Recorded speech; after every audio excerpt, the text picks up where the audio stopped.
খ্রিস্টানরা তোমাকে এজেন্ট হিসেবে কাজ করায়। কবে কবে খ্রিস্টান এসেছো তুমি? আমি খ্রিস্টান হই নাই। মিথ্যা কথা বলো।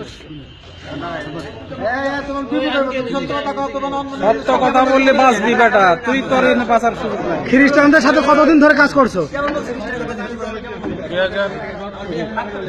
2017 জুনে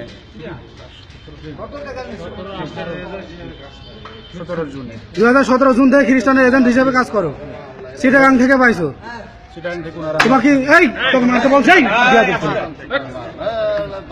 হ্যাঁ, তোমাকে খ্রিস্টান রোমে নিয়ে যাবে, ক্যাথলিক খ্রিস্টান।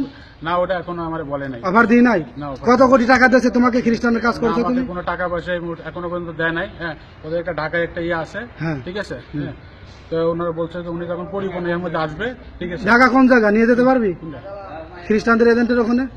এখানে ঢাকায় কোন জায়গায় ওনারা বলছে ঢাকায় ইয়ে তো আছে। যার যার সাথে তোর সম্পর্ক আছে তাদেরকে ডাকতে পারবি, যেখানে 2-4 জন তৈরি হয়েছে খ্রিস্টান বানাবো। না, এরকম কোনো তৈরি হয় নাই, ঠিক আছে। বা যাদের সাথে তোর যোগাযোগ আছে এরকম?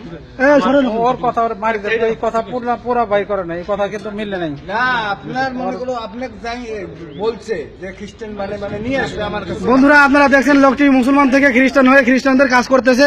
সে এখন এই জায়গায় ধরা পড়ছে, এখন সঠিকভাবে কথাগুলো বলতেছে না। আমরা এখন এর জন্য কি করতে পারি, এজন্য আপনারা ফয়সালা দেবেন।